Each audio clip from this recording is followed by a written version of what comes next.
Hello everyone, All in One Bite channel presents fried rice.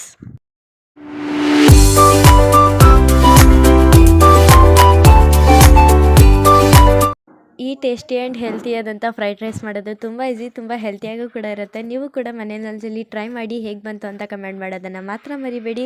ಈ recipe ನೋಡೋಕ್ಕಿಂತ ಮುಂಚೆ ಯಾರಾದ್ರು ನಮ್ಮ ಚಾನಲ್ನ ಸಬ್ಸ್ಕ್ರೈಬ್ ಮಾಡ್ಕೊಂಡಿಲ್ಲ, ಈಗಲೇ ಸಬ್ಸ್ಕ್ರೈಬ್ ಮಾಡ್ಕೊಳ್ಳಿ, ಲೈಕ್ ಮಾಡಿ, ಶೇರ್ ಮಾಡಿ, ಕಮೆಂಟ್ ಮಾಡಿ ಅಂತ ಹೇಳ್ತಾ ಬನ್ನಿ ಈಗ ಈ ರೆಸಿಪಿ ಹೇಗೆ ಮಾಡೋದು ಅಂತ ನೋಡೋಣ. ಮೊದಲಾಗಿ ಈಗ ಒಂದು ಕಡಾಯಿಗೆ ಸ್ಟವ್ ಮೇಲೆ ಮೀಡಿಯಂ ಫ್ಲೇಮಲ್ಲಿ 2 ಟೇಬಲ್ ಸ್ಪೂನ್ ಆಗೋಷ್ಟು ತುಪ್ಪ ಅಥವಾ ಎಣ್ಣೆ, ನಿಮಗೆ ಯಾವ್ದು ಕಂಫರ್ಟಬಲ್ ಅದನ್ನ ಹಾಕ್ಕೊಂಡು ಅರ್ಧ ಟೀ ಸ್ಪೂನ್ ಆಗೋಷ್ಟು ಸಾಸಿವೆ ಮತ್ತು 10 ರಿಂದ 15 ಎಲೆ ಕರಿಬೇವಿನ ಸೊಪ್ಪು ಹಾಕ್ಕೊಂಡು ಇವೆರಡು ಕೂಡ ಚಟಪಟ ಅಂತ ಸಿಡ್ದಾದ್ಮೇಲೆ 2 ಮೀಡಿಯಮ್ ಸೈಜ್ ಆಗೋಷ್ಟು ಈರುಳ್ಳಿನ ಈ ಥರ ಸ್ಲೈಸಾಗಿ ಕಟ್ ಮಾಡಿಕೊಂಡು ಹಾಕ್ಕೊಳ್ಳಿ. ಮತ್ತು ಮೆಣಸಿನ್ಕಾಯಿ ಖಾರಕ್ಕೆ ತಕ್ಕಷ್ಟು, ನಾವಿಲ್ಲಿ ಒಂದು 5ನ ಈ ಥರ ಮಧ್ಯೆ ಸೀಳ್ಬಿಟ್ಟು ಹಾಕ್ಕೊಂಡಿದ್ದೀವಿ.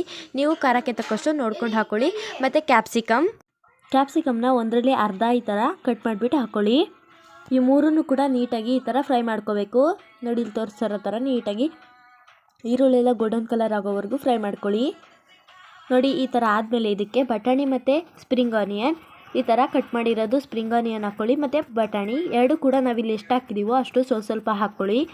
ಅವೆರಡೂ ಹಾಕಾದ್ಮೇಲೆ ನೀಟಾಗಿ ಫ್ರೈ ಮಾಡ್ಕೊಳ್ಳಿ. ಇದೆಲ್ಲ ನೋಡಿ ಈ ಥರ ಸ್ವಲ್ಪ ಫ್ರೈ ಆಗ್ತಿದ್ದಾಗೆ ಇದಕ್ಕೆ ಅರ್ಧ ಟೇಬಲ್ ಸ್ಪೂನ್ ಆಗೋಷ್ಟು ಶುಂಠಿ ಬೆಳ್ಳುಳ್ಳಿ ಪೇಸ್ಟ್ ಹಾಕ್ಕೊಳ್ಳಿ. ಶುಂಠಿ ಬೆಳ್ಳುಳ್ಳಿ ಪೇಸ್ಟ್ ಅಂದರೆ ಜಿಂಜರ್ ಗಾರ್ಲಿಕ್ ಪೇಸ್ಟ್ನ ಅರ್ಧ ಟೇಬಲ್ ಸ್ಪೂನ್ ಆಗೋಷ್ಟು ಹಾಕ್ಬಿಟ್ಟು ನೀಟಾಗಿ ಈ ಥರ ಫ್ರೈ ಮಾಡ್ಕೊಳ್ಳಿ. ಶುಂಠಿ ಬೆಳ್ಳುಳ್ಳಿ ಪೇಸ್ಟ್ ಹಾಕ್ಕೊಂಡು ಫ್ರೈ ಮಾಡ್ಕೊಂಡಾದ್ಮೇಲೆ ಇದಕ್ಕೆ 1 ಮೀಡಿಯಮ್ ಸೈಜ್ ಆಗೋಷ್ಟು ಟೊಮೆಟೊನ ಈ ಥರ ಚಿಕ್ಕದಾಗಿ ಕಟ್ ಮಾಡಿಬಿಟ್ಟು ಹಾಕ್ಕೊಳ್ಳಿ. ಟೊಮೆಟೊ ಹಾಕಾದ್ಮೇಲೆ ಪಾಲಕ್ ಮತ್ತು ಕೊತ್ತಂಬರಿ ಸೊಪ್ಪು ಎರಡು ಕೂಡ ಸ್ವಲ್ಪ ಈ ಥರ ಚಿಕ್ಕದಾಗಿ ಕಟ್ ಮಾಡಿಬಿಟ್ಟು ಹಾಕ್ಕೊಳ್ಳಿ. ಈ ಮೂರನ್ನು ಹಾಕಾದ್ಮೇಲೆ ನೀಟಾಗಿ ಫ್ರೈ ಮಾಡ್ಕೋಬೇಕು ಟೊಮೆಟೊ ಮತ್ತು ಈ ಸೊಪ್ಪುಗಳನ್ನ.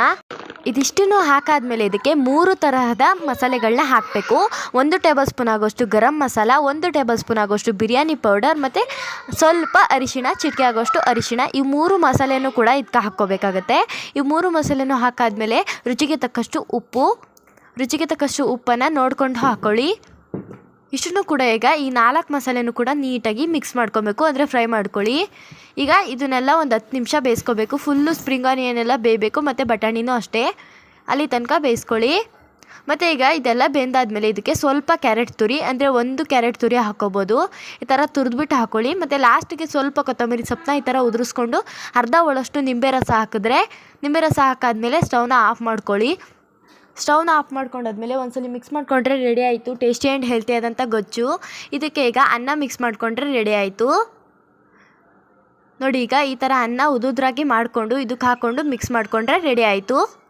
ನೋಡಿ ಈ ಥರ ನಿಧಾನಕ್ಕೆ ಅನ್ನನೆಲ್ಲ ಉದುದ್ರಾಗಿರೋ ಅನ್ನನ ಹಾಕ್ಕೊಂಡು ನೀಟಾಗಿ ಮಿಕ್ಸ್ ಮಾಡಿಕೊಂಡ್ರೆ ರೆಡಿ ಆಯಿತು ಟೇಸ್ಟಿ ಆ್ಯಂಡ್ ಹೆಲ್ತಿ ಆದಂಥ ಫ್ರೈಡ್ ರೈಸ್. ನೀವು ಕೂಡ ಮನೇಲಿ ಟ್ರೈ ಮಾಡಿ ಹೇಗೆ ಬಂತು ಅಂತ ಕಮೆಂಟ್ ಮಾಡೋದನ್ನು ಮಾತ್ರ ಮರಿಬೇಡಿ. ಈ ವಿಡಿಯೋ ಇಷ್ಟ ಆಗಿದ್ರೆ ಪ್ಲೀಸ್ ಲೈಕ್ ಮಾಡಿ ಅಂತ ಹೇಳ್ತಾ, ಯಾರಾದ್ರೂ ನಮ್ಮ ಚಾನಲ್ನ ಸಬ್ಸ್ಕ್ರೈಬ್ ಮಾಡ್ಕೊಂಡಿಲ್ಲ ಈಗಲೇ ಸಬ್ಸ್ಕ್ರೈಬ್ ಮಾಡ್ಕೊಳ್ಳಿ, ಲೈಕ್ ಮಾಡಿ, ಶೇರ್ ಮಾಡಿ, ಕಮೆಂಟ್ ಮಾಡಿ ಅಂತ ಹೇಳ್ತಾ ಮತ್ತೊಂದು ವಿಡಿಯೋದಲ್ಲಿ ಸಿಗೋಣ. ಅಲ್ಲಿವರೆಗೂ ಬಾಯ್ ಬಾಯ್.